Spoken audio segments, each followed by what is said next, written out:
But there's a new idea being pushed by Pennsylvania Senator Bob Casey, proposing free medical coverage for every American under the age of 19. It's the focus of a new bill. According to data from the KFF enrollment tracker, more than 7 million people have disenrolled from Medicaid since June of this year, and that includes more than 3 million children.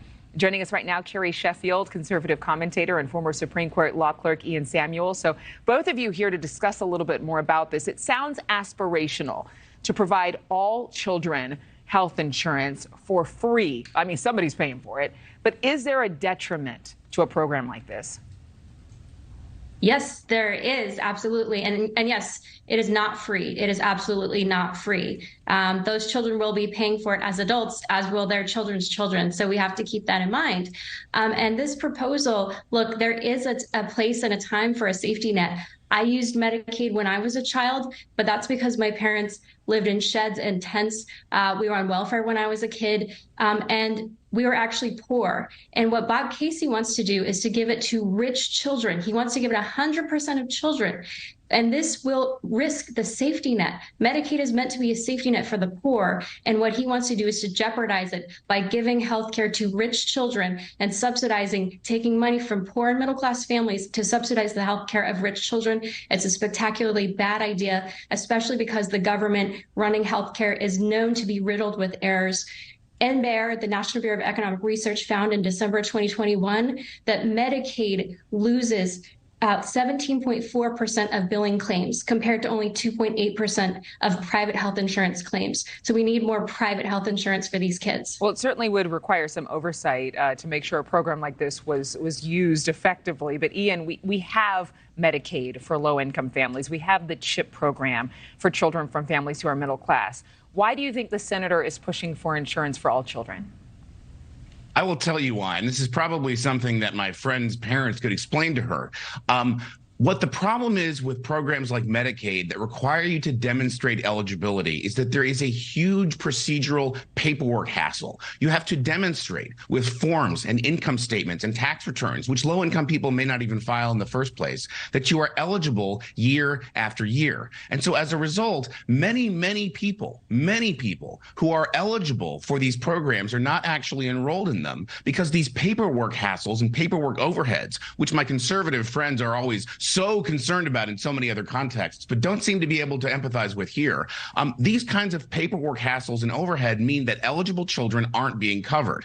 I think it is quite preposterous to say that the children and the children's children of these people who will be enrolled in these programs are going to be ruining the day that they were provided health insurance as children. I happen to think that all children, even the ones who are, maybe middle class one year, poor the next, et cetera, should be able to have health insurance in this country without making their parents into these amateur insurance actuaries running around filling out forms all day long instead of working and raising their children. And I think that if conservatives were really serious about family formation in this country, if they really cared about making it possible for young people to start families, this would be such an obvious no-brainer. Anyone with a child, I have a 4-year-old son, and I can tell you, they need health insurance. They need to have wellness visits. They need to go to the doctor when they have weird fevers. Everybody knows that. And there is absolutely no reason in the world not to spend a tiny fraction of our GDP ensuring that all children have health insurance from the moment they're born with no paperwork documentation hassle. It's a very, very simple idea. So very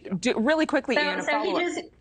No, go ahead. He just illustrated my point. The fact of the matter is government is spectacularly terrible at managing healthcare. So he just illustrated my point. The fact that 17.4% of Medicaid physicians' billing is going to err compared to 2.8%. What does that mean? What does that 17.4% thing mean? Excuse me, I did not cut you off. Excuse me. You're cutting me off. What does that mean, Carrie? Excuse me. It means that 17.4% of when physicians are going to file their claims, they are coming back in error, and then they are denied the funding for Medicaid. So those children don't qualify for What does that have to do with enrolling children? So there's a lot of fraud, and you know what else we found? 1 out of every $7 went to fraudulent people for the COVID payment. So essentially, my friend here, what Ian, does that have to do with enrolling children?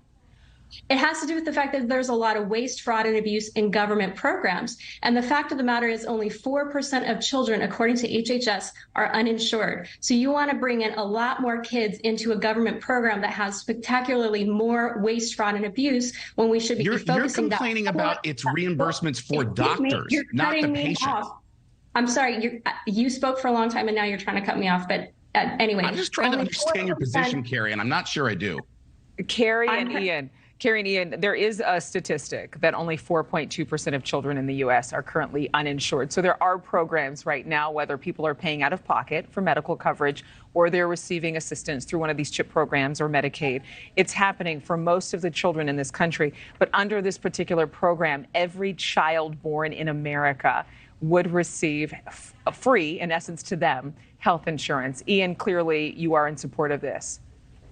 Yeah, that's right. Because first of all, 4% of kids is still a lot. There are a lot of problems that affect way fewer than 4% of children that my conservative friends spend all day long screaming about. And so I think 4% of kids being uninsured is way too many. Okay. The other thing is that there are a number of children who have insurance coverage as a formal matter, but they are underinsured. They have high deductibles, for example, so that their parents can't actually use the health insurance that they have. And so if you put all of that together, you get a much larger chunk of children who do not have effective access to health care. Okay. And so what this bill would do is reduce all of that down to zero. You would have zero cost sharing at the point of service, which is good because kids don't have jobs. Kids don't have jobs. Carrie, I'll let you have the final. I'll let you have the final word here.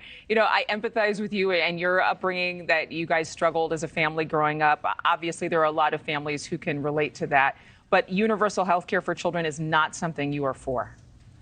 I'm for making sure that safety net programs are insured for the most people who need it, the most needy families. So we're talking about 4% of children. That's 96% of children who do have it. And I think that's actually pretty good. So let's focus on that 4%, really weigh in and make sure that there's targeted support for them so that the program is sustainable and not going to topple over. Listen, we just hit $33 trillion in debt.